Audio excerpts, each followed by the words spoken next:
Welcome smart learners. This is Vidushi Sharma and today I am going to discuss with you some important IT terms. So let's start. Bandwidth. A bandwidth refers to the maximum amount of data that can travel in a communication path in a given time and it is usually measured in second. कि एक communication path में कितना maximum amount of data travel किया जा सकता है एक given time frame में उस कहा जाता है बैंडविड्थ। अब इसे हम इस तरह समझते हैं कि सपोज़ हमारी कोई वेबसाइट है और वो 1 आवर में 1 GB डेटा हैंडल कर सकती है, तो ये उसकी बैंडविड्थ है कि पर्टिकुलर टाइम फ्रेम में वो कितना डेटा हैंडल कर सकती है। तो डैट इज़ द बैंडविड्थ। अब अगर 1 GB से ज़्यादा आप डेटा उस पर लोड करोगे तो उससे क्या होगा, वेबसाइट स्लो हो जाएगी, क्रैश हो जाएगी, है ना। तो ये है बैंडविड्थ कि एक पर्टिकुलर टाइम फ्रेम में कितना डेटा हैंडल किया जा सकता है और इसे मेजर किया जाता है सेकेंड्स पे। Then next है bit. A bit is a short for binary digit and is the smallest unit of measurement in computing. 8 bits make up 1 byte. So bit क्या है, 0 bit और 1 bit. Binary digits हमारे computer एक ही भाषा समझते हैं और वो है बिट्स की, 0 bit और 1 bit. 0 और 1 की भाषा जो है हमारे कंप्यूटर समझते हैं और उसे ही कहा जाता है बाइनरी डिजिट। और इन 0 1 को 8 टाइम्स जब हम रिप्रेजेंट करते हैं, सपोज 1 2 3 4 5 6 7 8, तो 8 टाइम्स जब हमने 0 1 लिखा तो ये इक्वलेंट बनता है 1 बाइट के। इसे बोला जाता है 1 बाइट। अगर आपने मेरी पिछली वीडियो देखी होगी तो वहाँ मैंने आपको एक हायरार्की पढ़ाई थी जिसपे मैंने आपको बताया था कि सबसे पहले बिट होता है, then byte, then KB, then MB, then GB and so on. So byte equal होता है 8 बिट्स के, then KB is equivalent to 1024 byte, MB is equivalent to 1024 KB, GB is equals to 1024 MB। ठीक है। Then next है Bluetooth. A Bluetooth is a wireless communication technology intended to replace cables. So ये एक wireless communication technology है जिसका purpose है cables को replace करना। सपोज़ आपके पास एक मोबाइल है और एक लैपटॉप है और आप चाहते हैं कि इनके बीच में डेटा ट्रांसफ़र, तो आप एक केबल इन दोनों के बीच में लगा दीजिए और केबल की हेल्प से जो है डेटा इजीली मूव किया जा सकता है, ठीक है, शेयर किया जा सकता है। अब अगर आप चाहते हैं कि केबल का यूज़ ना हो तो आप क्या करेंगे, आप इन दोनों में अगर ब्लूटूथ का ऑप्शन है तो आप ब्लूटूथ का ऑप्शन ऑन कर देंगे इस पे भी और इससे भी, तो इससे इसमें केबल लगाने की ज़रूरत नहीं है, ब्लूटूथ की हेल्प से डेटा ट्रांसफ़र इजीली किया जा सकता है, राइट। सो यही है ब्लूटूथ जो किसको रिप्लेस करता है, वायर को, केबल्स को रिप्लेस करता है और एक वायरलेस कम्युनिकेशन सेटअप करता है। और जो वायरलेस नेटवर्क ब्लूटूथ बनाता है, जो वायरलेस नेटवर्क ब्लूटूथ बनाता है, इससे कहा जाता है पिकोनेट, PICONET, पिकोनेट, ठीक है। तो इसके लिए जो ब्लूटूथ का फीचर जो है वो होना चाहिए, हमारे मोबाइल फ़ोन्स, टैबलेट, हैंडसेट्स और मेडिकल इक्विपमेंट्स में ब्लूटूथ का फीचर होता है जिसकी वजह से डेटा ट्रांसफ़र इजली किया जा सकता है। Then next है bookmark. A bookmark is a saved link to a particular web page. Microsoft Internet Explorer denotes the bookmark as favorites. So bookmark क्या है कि किसी भी वेब पेज को या उसके लिंक को सेव कर लेना ताकि नेक्स्ट टाइम उसे सर्च ना करना पड़े, उसे कहते हैं बुकमार्क। अब आप इसे ऐसे समझिए कि बुक मार्क कि जिस तरह आप बुक पे मार्क करते हैं, आप अपनी बुक पे किसी पेज को मार्क करते हैं। अब उसका मार्क करने का पर्पस क्या होता है कि नेक्स्ट टाइम वो पेज ढूंढना ना पड़े आपको, आप, ठीक है, आप इजीली उस पेज पे पहुंच जाएं, इसलिए आप उस पेज को मार्क कर लेते हैं। उसी तरह हम अपने वेब ब्राउज़र में भी किसी पेज को सेव कर सकते हैं ताकि नेक्स्ट टाइम हमें वो पेज जो है ढूंढना ना पड़े, दोबारा सर्वर पे जाके हम इजीली उसे सर्च कर सकें। तो दैट इज़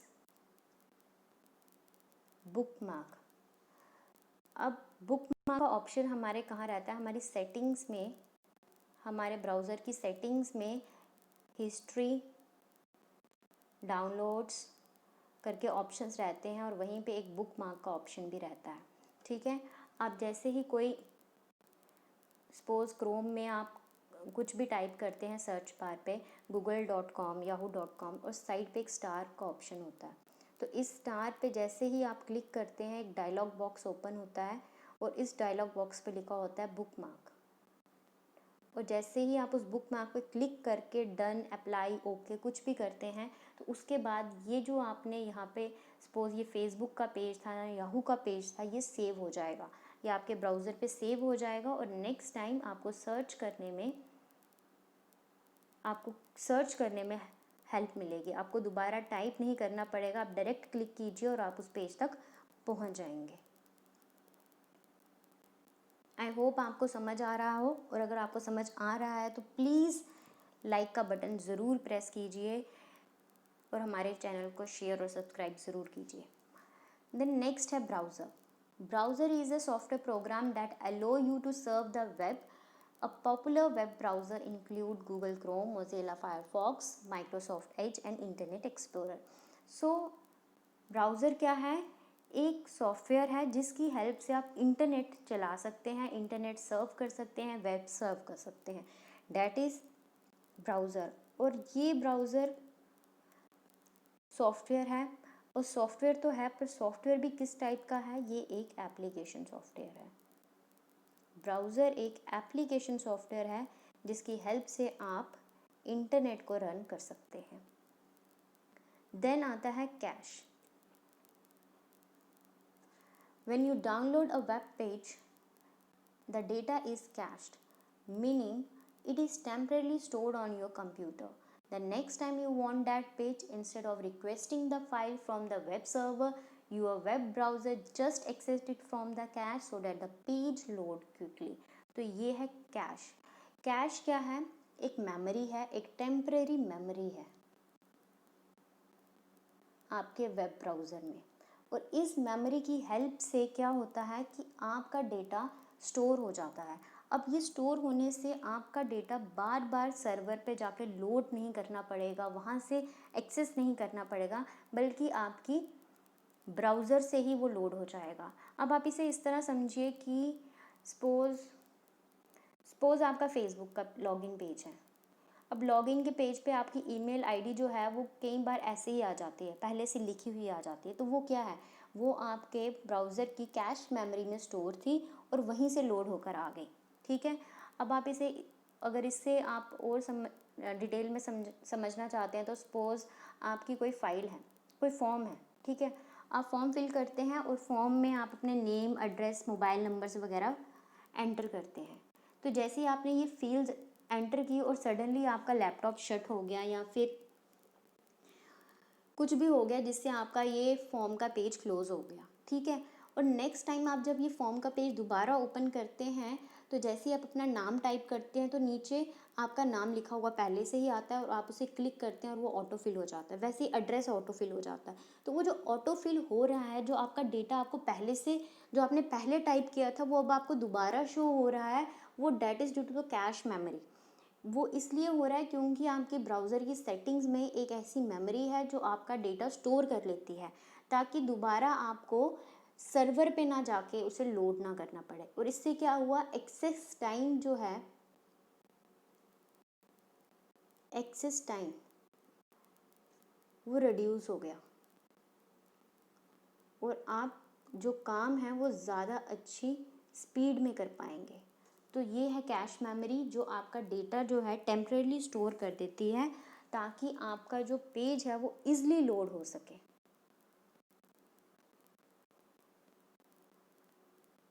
देन उसके बाद आते हैं chip. A chip is a microprocessor that performs many functions and calculation that make your computer run. Your computer chip is also referred to as CPU और the processor। तो chip क्या है? Chip एक component है जो हमारे motherboard पे रहता है, ठीक है, और बहुत सारे फंक्शंस परफॉर्म करता है, जैसे ALU इसका एक पार्ट है, कंट्रोल यूनिट इसका पार्ट है। ALU अर्थमेटिक और लॉजिकल ऑपरेशंस करता है, कंट्रोल यूनिट कंट्रोल फंक्शंस जो हैं वो परफॉर्म करता है। सो चिप बहुत सारे टाइप्स के होते हैं प्रोसेसर, जैसे आपने देखे हैं i3, i5, i7। सो चिप एक ऐसा कंपोनेंट है जो बहुत सारे फंक्शंस परफॉर्म करता है और इसके बहुत सारे वर्जन्स जो हैं वो मार्केट में अवेलेबल होते हैं। देन नेक्स्ट है cloud computing. A cloud computing refers to the storing and accessing of data and programs over the internet instead of another type of hard drive. तो क्लाउड कंप्यूटिंग क्या है कि data को आपकी physical memory location में store ना करके किसी रिमोट सर्वर पे आपका डेटा स्टोर हो जाता है, उसे क्लाउड कंप्यूटिंग कहा जाता है। यानी कि आपके हार्ड ड्राइव पे आपका डेटा स्टोर नहीं हो रहा, आपकी सीडीज, आपकी डीवीडी, आपकी पेन ड्राइव्स में डेटा स्टोर नहीं हो रहा, बल्कि सर्वर पे किसी मेमोरी लोकेशन पे आपका डेटा स्टोर हो रहा है। फॉर एग्जांपल आपकी ईमेल्स हैं, ईमेल्स जो हैं वो कहीं आपके कंप्यूटर पे स्टोर नहीं होती। ईमेल आप किसी भी कंप्यूटर कहीं पे भी ओपन कर लेते हैं, तो यानी कि वो आपके कंप्यूटर की किसी फिजिकल लोकेशन पे स्टोर नहीं होती। वो अगर आपकी जीमेल की ईमेल है या याहू की है तो वो उन्हीं के सर्वर पे जाके स्टोर होती हैं और वहीं से आप उनको एक्सेस करते हैं और वहीं पे आप उनको स्टोर करते हैं। तो डैट इज़ क्लाउड कंप्यूटिंग। आप अगर गूगल ड्राइव पे अपना डेटा अपलोड कर रहे हैं या वहाँ से उसको डाउनलोड कर रहे हैं, तो आप क्या कर रहे हैं बेसिकली, आप गूगल के सर्वर पे अपना डेटा स्टोर कर रहे हैं और वहीं से रिट्रीव कर रहे हैं। तो डैट इज़ क्लाउड कंप्यूटिंग। तो एग्जाम्पल है क्लाउड सर्विसेज के, जैसे आई क्लाउड, गूगल क्लाउड और Dropbox. Then cookie. A piece of code or data created by a web server stored on your computer. It is used to keep the track of user usage patterns and preferences. तो ये क्या करता है, आपके search history को track रखता है, आपके प्रेफरेंसेस का ट्रैक रखता है।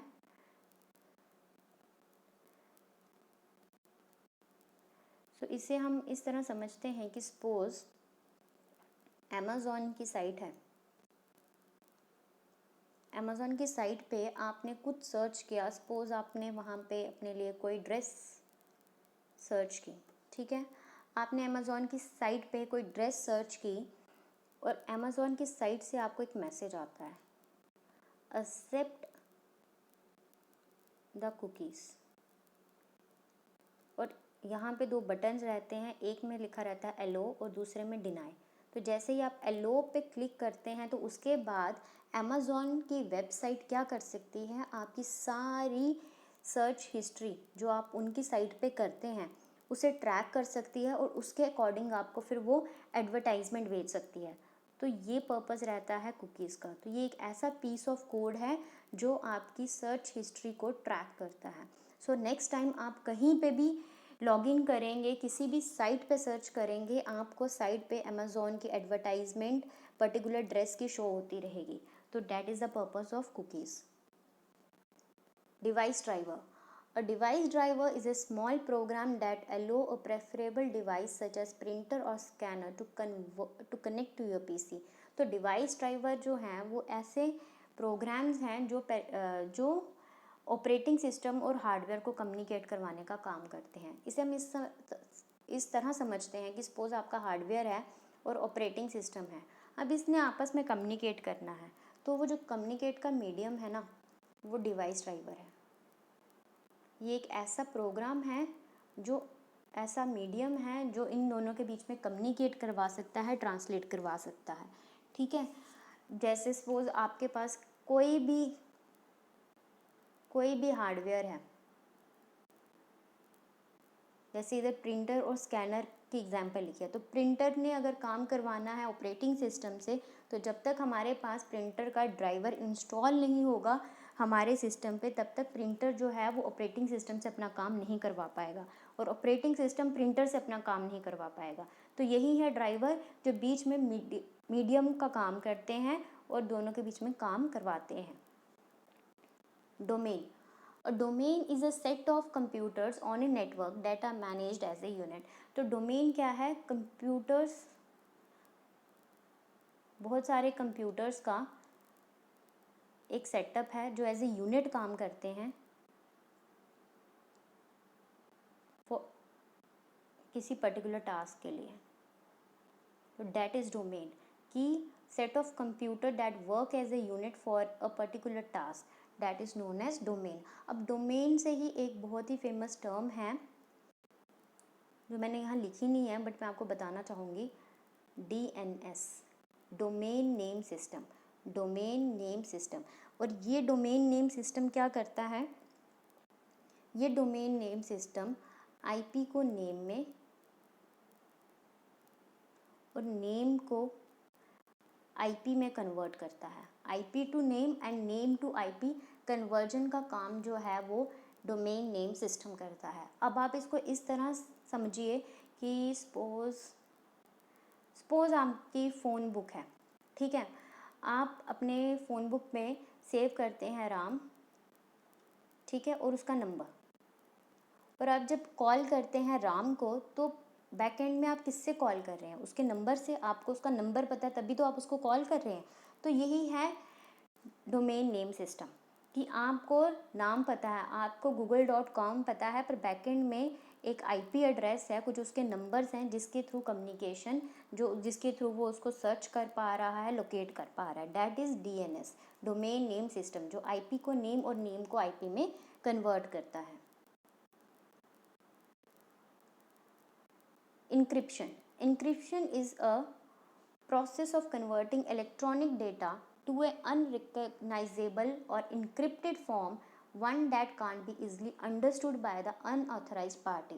तो encryption क्या है कि अपने डेटा को, अपने मैसेज को एक इंक्रिप्टेड फॉर्म में यानी कि कोडेड फॉर्म में कन्वर्ट कर लेना ताकि कोई भी साइबर क्रिमिनल उसको एक्सेस ना कर पाए। सपोज आपका डेटा है 1 2 3 4, तो एक एल्गोरिदम, एक एन्क्रिप्शन के एल्गोरिदम की हेल्प से, ये एक एन्क्रिप्शन का एल्गोरिदम है जिसकी हेल्प से उसको 4321 में कन्वर्ट कर दिया है, ठीक है। अब 4321 में कन्वर्ट करके जब वो नेटवर्क में ट्रैवल होगा तो साइबर क्रिमिनल को इसको पढ़ना मुश्किल है, ठीक है।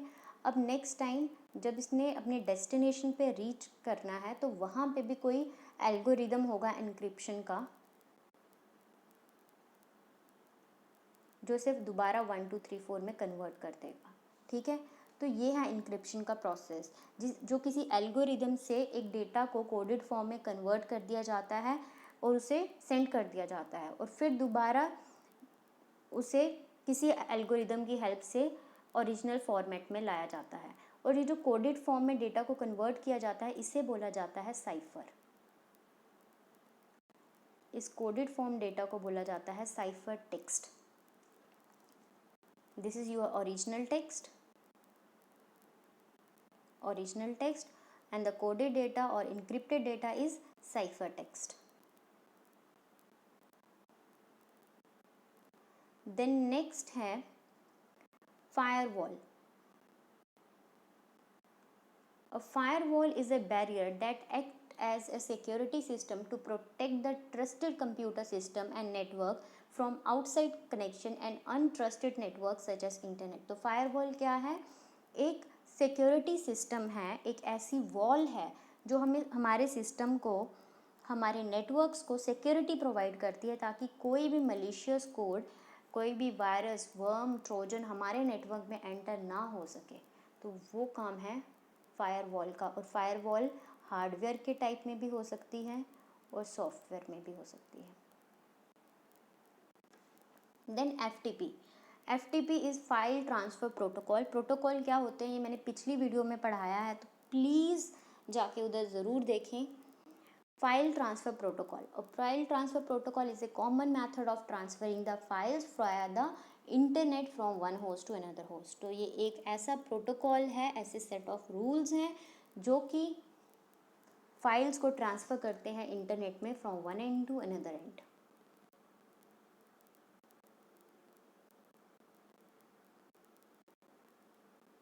Next, intranet. An intranet is basically a private internal internet specific to an organization or group. Internet को हम बोल सकते हैं कि एक प्राइवेट इंटरनेट है एक ऑर्गेनाइजेशन का। For example bank. अब बैंक्स में यूजुअली इंट्रानेट होता है। यूजुअली क्या बैंक्स में इंट्रानेट ही होता है। अब ये इंट्रानेट क्या करता है, ज़्यादा सिक्योरिटी प्रोवाइड करता है ताकि कोई भी बैंक के नेटवर्क में एंटर ना हो सके और बैंक के नेटवर्क से कोई भी एम्प्लॉय बैंक के नेटवर्क से बाहर ना जा सके।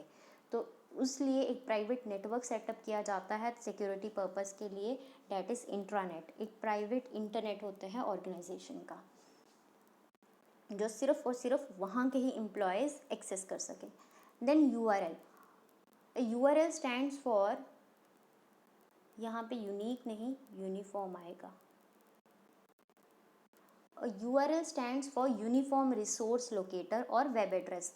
तो URL क्या है? एक यूनिफॉर्म रिसोर्स लोकेटर और वेब एड्रेस है, यानी कि जो भी आप टाइप करते हैं google.com, yahoo.com, facebook.com, तो वो क्या है? URL है। उसे क्या कहा जाता है? URL कहा जाता है। It's a string of characters you type in your browser to access a particular website और other resources on the internet. Then spam, A spam refers to as unsolicited email messages sent for marketing purpose। तो जो आपको spam emails आती हैं, आपके folder भी रहता है आपकी ईमेल आईडीज़ में स्पैम करके, तो जो मार्केटिंग पर्पस के लिए आपको ईमेल्स आती हैं, अनवांटेड ईमेल्स आती हैं, डेट आर स्पैम ईमेल्स। और स्पैम ईमेल से यूजुअली मलिशियस कोड हमारे सिस्टम में एंटर हो जाता है। और जो स्पैम है ये कई बार तो हम ही ने कहीं क्लिक किया होता है, किसी पॉपअप पे क्लिक कर दिया होता है, या कहीं हमने साइन अप कर दिया होता है किसी साइट पे जहाँ से हमें स्पैम ईमेल्स आती रहती हैं। PPM is pages per minute and generally refers to the speed of print. ये बहुत इजी है कि इंटरनेट की स्पीड को PPM में मेजर किया जाता है, सॉरी प्रिंटर की स्पीड को PPM में मेजर किया जाता है। Then HTTPS. HTTPS stands for Hypertext Transfer Protocol. Hypertext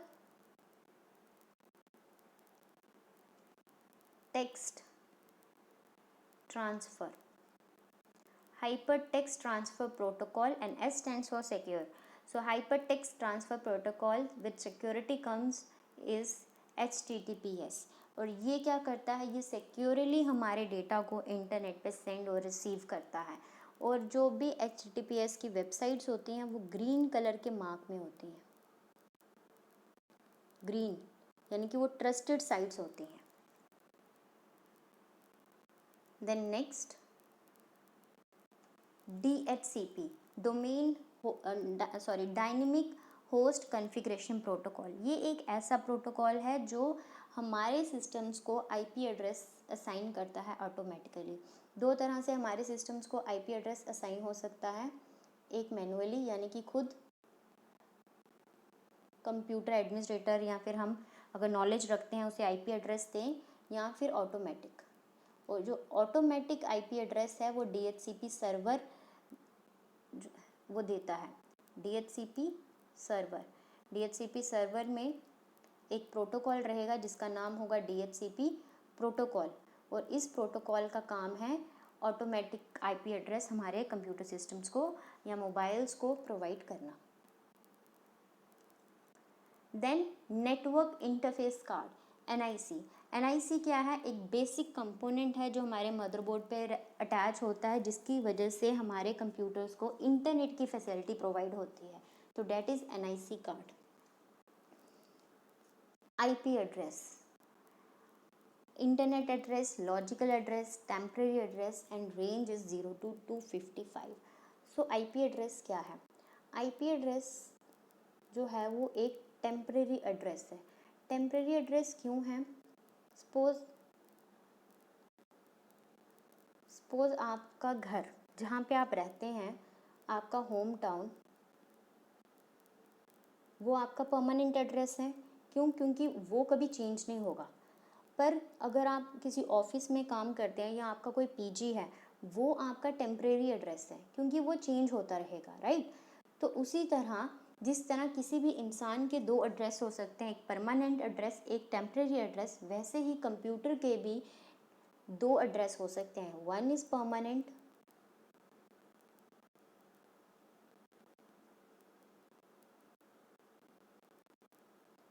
permanent जिसे मैक एड्रेस कहा जाता है। Permanent address is MAC address, और टेम्परेरी एड्रेस को आईपी एड्रेस कहा जाता है, इंटरनेट प्रोटोकॉल। आईपी एड्रेस क्या है? टेम्परेरी प्रोटोकॉल है, मतलब कि ये चेंज होता रहता है, ठीक है। और जो इंटरनेट प्रोटोकॉल है, आईपी एड्रेस है, इसकी 5 क्लासेस होती हैं, ए बी सी डी ई और एफ, ठीक है। और ए बी सी डी और ई, सॉरी एफ नहीं आएगा, इसकी 5 क्लासेस होती हैं, ए बी सी डी ई, और जो डी और ई होती है वो रिजर्व होती है। रिजर्व मतलब कि इस क्लास के जो आईपी एड्रेस रहते हैं वो कभी भी पब्लिकली प्रोवाइड नहीं होते, वो मिलिट्री पर्पस, साइंटिफिक पर्पस के लिए रिजर्व रहते हैं, ठीक है। और जो ए बी सी क्लास के आईपी एड्रेस होते हैं वो पब्लिकली अवेलेबल होते हैं। और जो A B C D E class के आईपी एड्रेस हैं, इनकी हर एक एड्रेस की अपनी एक रेंज रहती है, और मैक्सिमम रेंज क्या होगी? 255, ठीक है। यानी कि अगर आपको कभी भी कोई आईपी एड्रेस दिख जाए जो इस तरह लिखा हुआ है, यहाँ पे सपोज 300 लिखा है, 310.1, तो अगर 300 लिखा हुआ है तो ये वैलिड आईपी एड्रेस नहीं है, क्योंकि जो मैक्सिमम रेंज है वो 255 है, ठीक है। तो अगर कभी भी कोई क्वेश्चन आता है एमसीक्यू जहाँ पे लिखा रहता है कि identify a valid IP address, और वहाँ पे अगर 255 से ऊपर कोई नंबर दिया है तो वो इनवैलिड रहेगा। तो चलिए अब आगे बढ़ते हैं कि क्लास ए की जो रेंज होती है वो रहती है 0 से लेके 127, बी की 128 से 191, सी की 192 से 223, डी की रेंज होती है 224 से लेके 239, ठीक है। और जो ई है इसकी रेंज रहेगी 240 से लेके लास्ट 255। सो ए की रेंज है 0 से लेके 127, बी की है 128 से लेके 191, सी की 192 से लेके 223, डी की है 224 से लेके 239, ई की है 240 से लेके 255। तो ये इन क्लासेस की रेंज रहती है, और जिसमें डी और ई जो है वो रिज़र्व है। बहुत बार ये एमसीक्यू आता है कि कौन सी आईपी क्लास के जो आईपी एड्रेस हैं वो रिज़र्व हैं, तो वो है डी और ई। डी और ई के जो आईपी एड्रेसेस हैं वो रिज़र्व रहते हैं साइंटिफिक और मिलिट्री पर्पस या किसी भी एक्टिविटी के लिए, किसी भी गवर्नमेंट के लिए, पॉलिसीज़ के लिए, या गवर्नमेंट वेबसाइट्स के लिए, या किसी भी तरीके की जो कॉन्फिडेंशियल चीज़ें होती हैं वहाँ के लिए डी और ई के आईपी एड्रेस रिज़र्व रखे जाते हैं। अब आईपी एड्रेसेस की जो हैं टाइप्स हैं, और एक है IPv4 और IPv6। IPv4 जो है 32 बिट लेंथ है। 32 बिट लेंथ का मतलब क्या है कि 32 बिट्स हैं, यानी कि 32 बिट्स, यानी कि इस तरह की रिप्रेजेंटेशन 0 1 0 1 0 1 1 1 8 टाइम्स 1, फिर 1 0 1 0, फिर 8 टाइम्स डॉट, फिर 8 टाइम्स 0 1 की रिप्रेजेंटेशन, फिर डॉट, फिर 8 टाइम्स 0 1 की रिप्रेजेंटेशन। तो इस तरह जो है 32 8 8 8 8 32 बिट्स जो हैं IPv4 की होती हैं, और 8 bits is equals to 1 byte, तो 1 बाइट 1, ये 1 बाइट 1 बाइट 1 बाइट, तो टोटल कितने हो गए 4 बाइट्स। तो 32 बिट के होते हैं which is equivalents to 4 bytes. और इन बिट्स को जो है डेसिमल में कन्वर्ट अगर किया जाता है, यानी कि हमारे पास डेसिमल में हम जो बिट्स हैं उनको डेसिमल में कन्वर्ट कर सकते हैं। जैसे कि अगर हमारे पास 0 है, हम इसे रिप्रेजेंट करेंगे 0 0 0। वैसे 1 को हम रिप्रेजेंट कर सकते हैं 0 0 1। ये एक फॉर्मूला है जिससे मैं लिख रही हूँ, ये इस तरह आता है 2 की रेज़ पावर 0, 2 की रेज़ पावर 1, 2 की 2 rays power 3 and so on, ठीक है।